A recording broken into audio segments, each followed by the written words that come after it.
বাংলার রাজনৈতিক দিগন্তে নক্ষত্রপতন ৮০ বছর বয়সে প্রয়াত বুদ্ধদেব ভট্টাচার্য পিস ওয়ার্ল্ডে রাখা হবে তার মরদেহ। আজ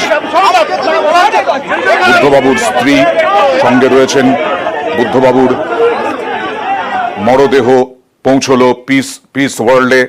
আগামীকাল যাবতীয় কর্মসূচি পালন হবে। ইতিমধ্যেই পিস ওয়ার্ল্ডে বুদ্ধদেব ভট্টাচার্যকে নিয়ে যাওয়া হলো এবং তার স্ত্রী মীরা ভট্টাচার্য তিনি উপস্থিত রয়েছেন ওখানেই। পিস ওয়ার্ল্ড থেকে বিধানসভার উদ্দেশ্যে রওনা দেবে 10:30টায় আগামীকাল। যারা অধীর আগ্রহে অপেক্ষা করছেন, উন্মুখ হয়ে আছেন কখন বুদ্ধবাবুকে শেষ সম্মান জানাবেন। বিধানসভা ভবনে সকাল 11টা থেকে 11:30 থাকবে তার মরদেহ। মুজাফফর আহমেদ ভবন আলিমুদ্দিনে দুপুর 12টা থেকে 3:15 পর্যন্ত থাকবে তার মরদেহ। দীনেশ মজুমদার ভবন 3:30 থেকে 3:45 পর্যন্ত থাকবে তার মরদেহ। 3:45 নীলরতন সরকার মেডিকেল কলেজ ও হাসপাতালের উদ্দেশ্যে শেষ যাত্রা এবং তার ইচ্ছে অনুযায়ী তার দেহ দান করা হবে বিকেল 4টে।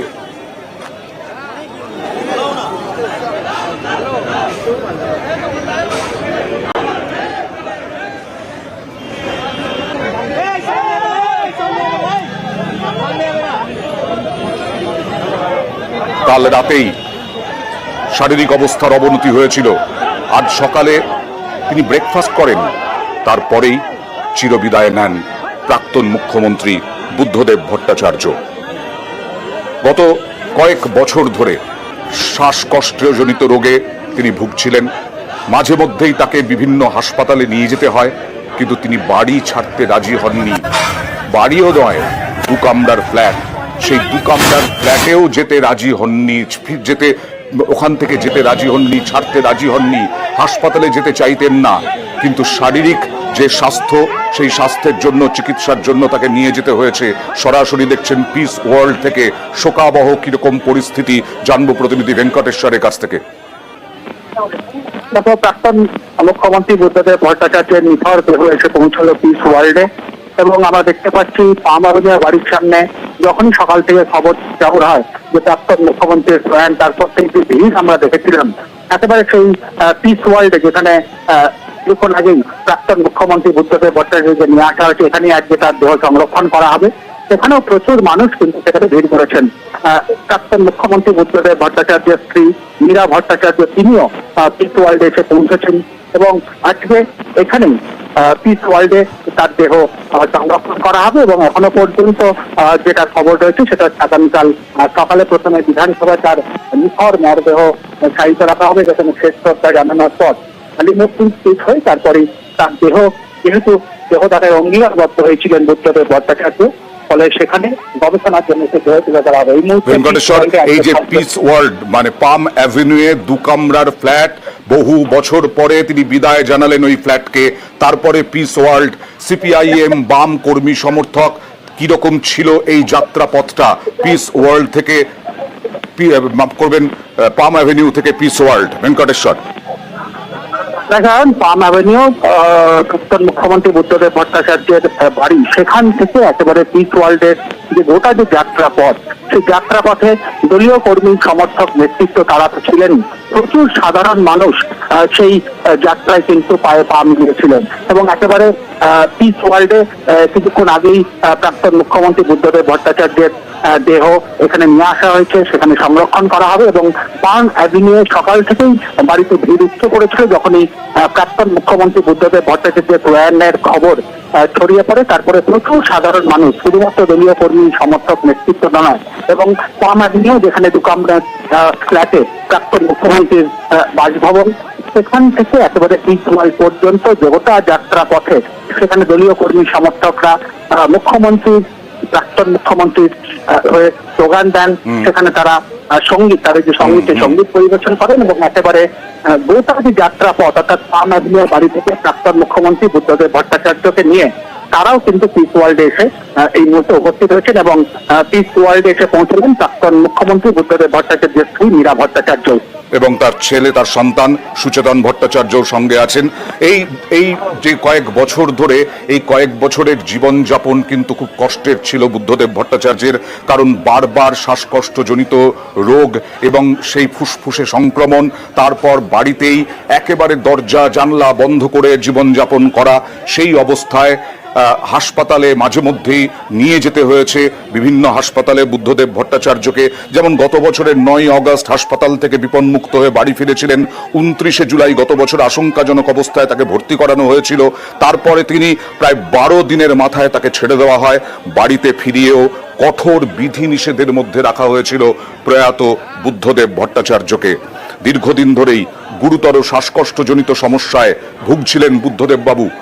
অসুস্থতার কারণে শেষ কয়েক বছর কার্যত গৃহবন্দী ছিলেন। তার দল, তার বিরোধী দল, তার বিভিন্ন সেক্টরের মানুষ, তারা কি বলছেন সেই সমস্ত দেখাবো। আর এই যে পাম অ্যাভিনিউ থেকে সিপিআইএম কর্মীরা, বাম কর্মীরা, তারা নিয়ে এলেন বুদ্ধদেব ভট্টাচার্যের নিথর দেহ পিস ওয়ার্ল্ডে, এই যাত্রা পথটা একটু দেখাবো আপনাদেরকে।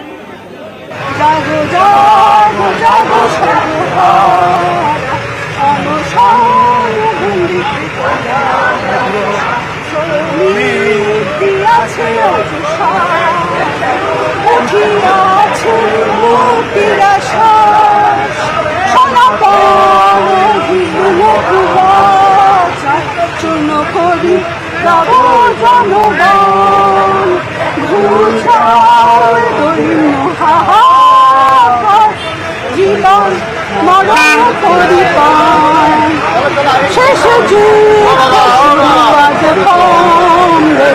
এসব মিলি একসাথ শেষ যুদ্ধ শুরু আজ কামলে এসব মিলি একসাথ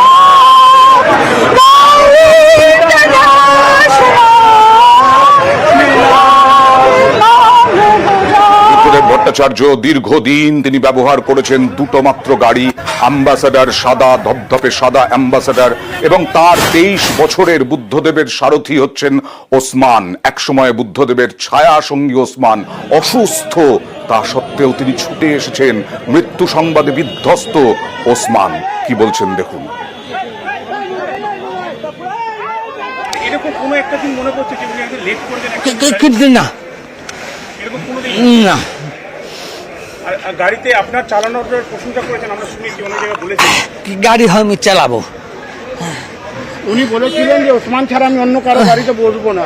মানুষটার মনটা বরাবর সাদা ছিল, সাদা ছিল, কোনোদিন কালো বাই না, কি বলবো, কিচ্ছু বলার নেই। গুরুতর অসুস্থ এই ওসমান, তা সত্ত্বেও ছুটে এসেছেন বুদ্ধদেব বাবুর প্রয়াণের খবরে এবং চোখে জল, শোকে বিহ্বল। মুখ্যমন্ত্রী মমতা বন্দ্যোপাধ্যায় এর আগে বহুবার তিনি বাড়িতে গেছেন, তার খোঁজ খবর নিয়েছেন, তার শারীরিক পরিস্থিতির খোঁজ খবর নিয়েছেন। আজকে প্রয়াণের খবরে সঙ্গে সঙ্গে এক্স হ্যান্ডেলে শোক বার্তা পাঠিয়েছেন। আর তারপরে তিনি পাম অ্যাভিনিউতে চলে গেলেন, পাম অ্যাভিনিউতে গেলেন এবং সেখানে তাকে শেষ শ্রদ্ধা জানালেন বুদ্ধদেব ভট্টাচার্যকে। তারপরে স্মৃতি মেদুর মমতা বন্দ্যোপাধ্যায়।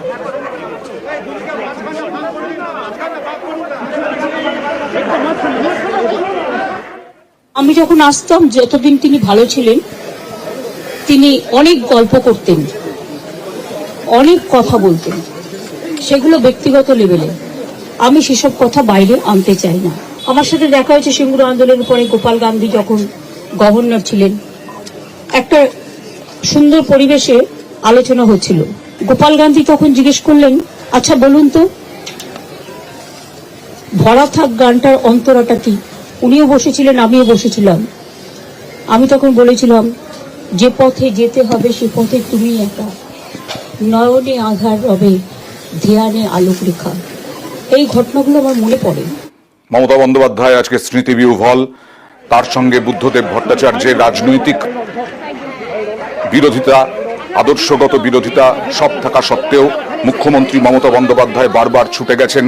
যখনই অসুস্থতার খবর পেয়েছেন বুদ্ধদেব ভট্টাচার্যের, তখনই শুধু মমতা বন্দ্যোপাধ্যায় নন, বিজেপির পক্ষ থেকেও কংগ্রেসের পক্ষ থেকেও আদর্শগত বিরোধিতা, রাজনৈতিক প্রতিপক্ষ থাকা সত্ত্বেও তারা বুদ্ধদেব ভট্টাচার্যের জীবনযাপন সম্পর্কে একমত। তারা তাদের কাছে যথেষ্ট জনপ্রিয়।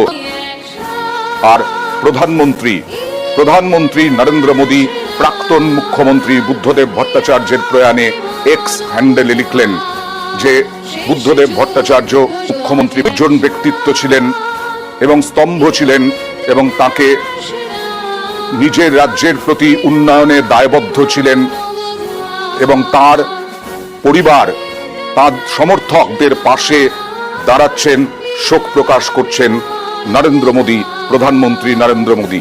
1944 সালে জন্ম, 2024 সালে প্রয়াত প্রাক্তন মুখ্যমন্ত্রী বুদ্ধদেব ভট্টাচার্য। 2000 থেকে 2011 পর্যন্ত টানা মন্ত্রিত্ব, সমস্ত কিছু হয়েছে, কিন্তু পাম অ্যাভিনিউয়ের 2 কামরার ফ্ল্যাট থেকে কেউ